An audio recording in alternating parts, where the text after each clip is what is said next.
Hi guys அப்படின்னு மேமே கேட்குற அளவுக்கு என்னாச்சுன்னு சொல்கிறேன். வீடியோ ஃபுல்லாக பாருங்கள். விழுந்து சிரிக்க காரணமும் அதே தான். ஹை கைஸ், இன்னைக்கு டே 17 ஆஃப் 365 டேஸ் சேலஞ்ச். எடிட் பண்ணிட்டு தூங்குறதுக்கே டைம் ஆகிடுச்சு. பாருங்கள் டைமை. மணி அடிச்சிட்டோன்னு எழுந்து ஃப்ரெஷ்ஷப் ஆக போயிட்டேன். ஃப்ரெஷ்ஷப் ஆகிட்டு ஒரு நொடி கூட வேஸ்ட் பண்ணாமல் கிளம்பிட்டேன். ஃபஸ்ட்டு ஒரு ஃபிட் செக் பார்த்துட்டு வேக வேகமாக கீழே இறங்கி ஹைபுசா கிட்டே வந்துட்டேன். அப்புறம் ஹைபுசாவை எடுத்துகிட்டு காலேஜ் வந்து சேர்ந்துட்டேன். கிளாஸ் வந்துட்டு பார்த்தா மேம் எப்படி செம்ம ஏஸ் பண்ணணுன்னு டிப்ஸ் அண்ட் ட்ரிக்ஸ் சொல்லிட்டு இருந்தாங்க. சரி, அதை அப்படியே கேட்டுட்டு பீரியடை ஓட்டிடலான்னு பார்த்தா நீ ப்ராஜெக்ட் முடிச்சாதான் நான் கிளாஸ் விட்டு போவேன்னு சொல்லிட்டாங்க. சரி, நான் ப்ராஜெக்டை மடன்னு பண்ண ஆரம்பிச்சிட்டேன்.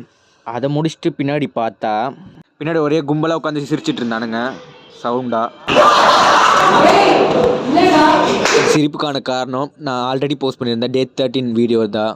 அதை பார்க்காதவங்க செக் பண்ணிக்கோங்க. இந்த மாதிரி லாயல் ஃபேன்ஸை பார்க்கும்போது ஆனந்த கண்ணீரே வருது. ஆனந்த கண்ணீர். வீடியோ வைரல் ஆனதுனால ஃப்ரெண்ட்ஸு ட்ரீட்டு கொடுறான்னு சொல்லிட்டானுங்க. சரி வாங்கடா அப்படின்னு டீயை வாங்கி கொடுத்துட்டு சியர்ஸ் பண்ணிவிட்டு நானும் குடிக்க ஆரம்பிச்சிட்டேன். குடிச்சு முடிச்சுட்டு கிளம்பலான்னு பார்த்தா காலேஜ் முடிய போது ஒரு ட்ரிப் போயிட்டு வருவோம், பிளேன்ல காஷ்மீர் போயிட்டு வருவோம் அப்படின்னு சொன்னான். அங்கேருந்து கிளம்பி உடனே டியூட்டிக்கு வந்துட்டேன். டியூட்டியை முடிச்சுட்டு முடிய வெட்ட கடைக்கு போயிட்டேன். தெரிஞ்சு காட்டுனால ஃபஸ்ட்டே கூப்பிட்டு மடன்னு வெட்ட ஆரம்பிச்சிட்டாங்க.